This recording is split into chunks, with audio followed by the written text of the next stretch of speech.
power within us, the possibility of knowing Him.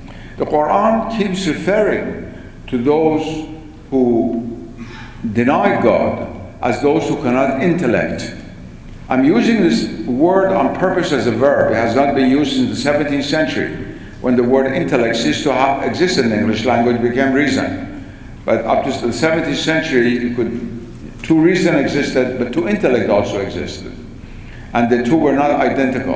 And the word ya'qalun, aqalun, and so forth in the Quran, which means those who know or who can use their intellect, is the sign of being able to know God. And I think that even this position of Jefferson would be more easily acceptable in an Islamic context than it is in the ordinary traditional Christian context, whether it's Catholic or Protestant. Now, another very important issue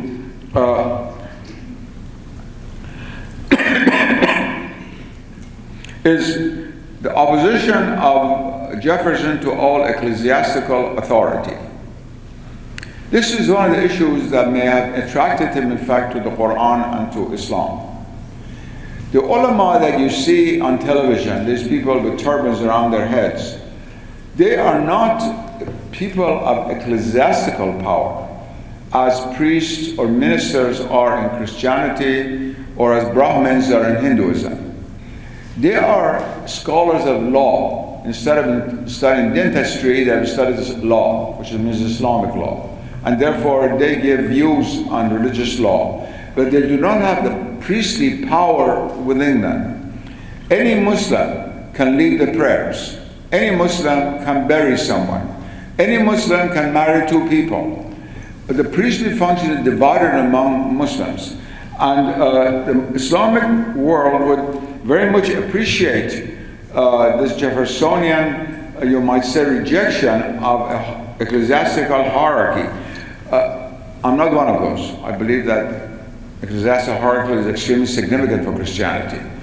But so do not include me as those Muslims who would gloatfully support the Jeffersonian view. I do not support this view myself because each religion is constructed differently. Islam is not constructed like Christianity. Islam does not have a papacy and cardinals and bishops, or in the case of Protestantism, the Archbishop of Canterbury or other bishops, and each Protestant denomination has its own various form. As I said, there is no ecclesiastical hierarchy in that sense. But I think that this is something that would attract Muslims to how Jefferson understood religion. Now we come to somewhat more sensitive issues, which are politically charged, you might say. As you know, Jefferson defends civil rights, and he says they have no dependence on our religious opinions. All Muslim thinkers would differ with this view. First of all, the idea of civil rights is a fairly recent newcomer to Western history. We do not have the same idea in the Middle Ages. It gradually developed on the basis of the idea of natural law, and that developed from aspects of Greek thought, and in the Middle Ages of Christian thought. They've had very, very complicated history. But we, for example, Persian, if I were Persian or an Arab trying to speak the major Islamic languages, so I don't know how we translate civil rights. We would have trouble. We would have trouble. And we have not coined words, but they're all artificial words of the last few years. This is an issue which is not seen in the same way in the Islamic context, as taking a Gordian knot, a knife, and cutting the Gordian knot or umbilical cord that relates religious aspects and civil aspects. Islam has never accepted secularism as a domain unto itself. As I've written so often, there is no word even for secularism in Arabic and Persian. Again, the terms that we use in these languages are all either taken from European languages, like the Turks use the French word laïcisation in its Turkish pronunciation, and Almaniya in Arabic, and Dunya Garabi and this kind of thing in Persian. These are all artificial words. You could not find them 200 years ago in a single text in any Islamic language. So there's no division between the sacred and the secular. There's no such thing as secularism. There's worldliness, which is quite something else. Worldliness, which exists in the soul. There are people who are attracted to the spiritual world and those who are attracted to worldliness. The Quran speaks that all the time. But there is no sentence in Islam, give unto God what is God's and give unto Caesar what is Caesar's. There is no domain of Caesar. There is no legitimacy of the domain of Caesar. And the two are intertwined and bound together.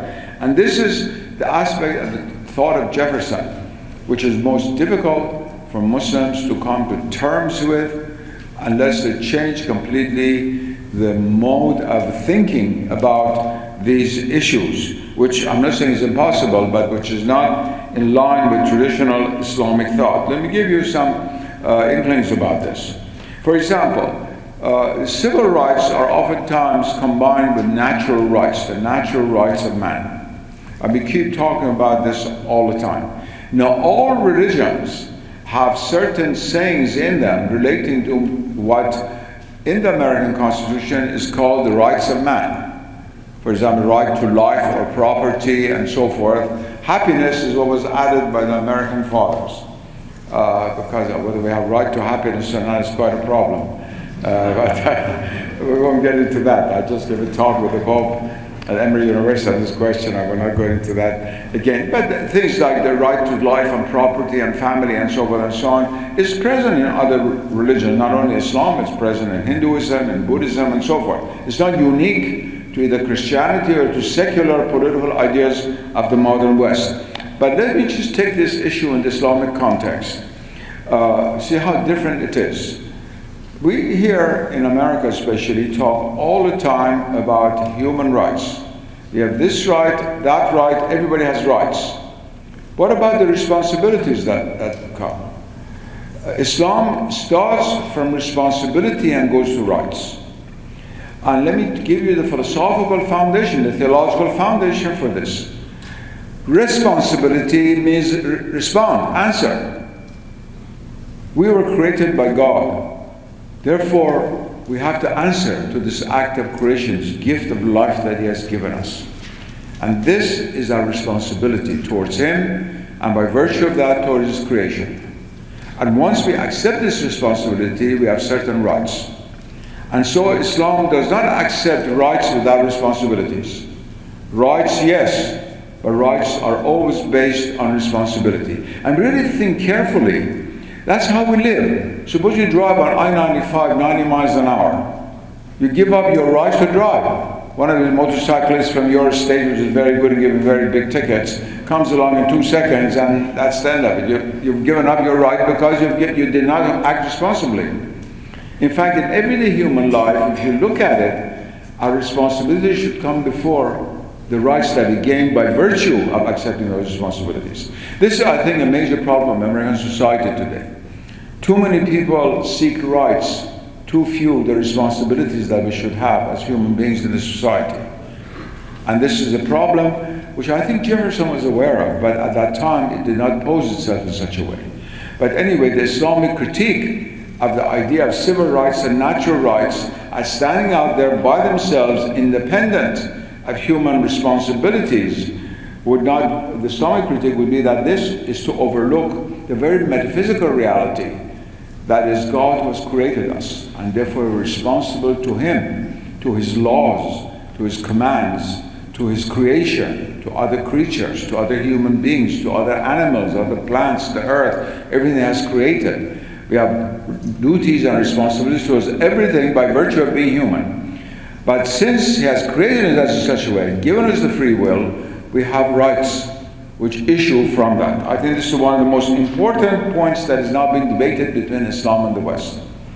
Neither side really always stands firm on responsibilities and rights, but they use it as slogans and politically oftentimes across the border. And for those of us who are trying to create a bridge, I think this is very important in coming back to